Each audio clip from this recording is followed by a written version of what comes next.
Back in '95, I was faced with a choice of either do grad studies PhD at Stanford in material science, actually working on ultracapacitors for potential use in electric vehicles, essentially trying to solve the range problem for electric vehicles, or try to do something in this thing that most people had never heard of called the internet. And I talked to my professor, who was Bill Nix in the material science department, and said, like, can I defer for a quarter because this will probably fail, and then I'll need to come back to college. And then he said, this is probably the last conversation we'll have. And he was right. But I thought things would most likely fail, not that they would most likely succeed.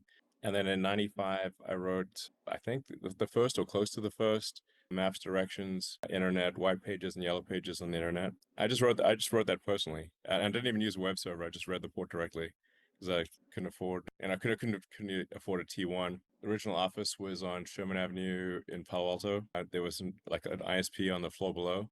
So I drilled a hole through the floor and just ran a LAN cable directly to the ISP. And, my brother joined me and another co-founder, Greg Curry, who passed away. And at the time, we couldn't even afford a place to stay. So the office was $500 a month. So we just slept in the office and then showered at the YMCA on Page Mill and El Camino. And I guess we ended up doing a little bit of a useful company, Zip2 in the beginning. Anyway, it's a long story, dwelling too much on Zip2, but I really just wanted to do something useful on the internet because I had two choices, like do a PhD and watch people build the internet, or help build the internet in some small way. And I was like, well, I guess I can always try and fail and then go back to grad studies. Anyway, that ended up being like reasonably successful.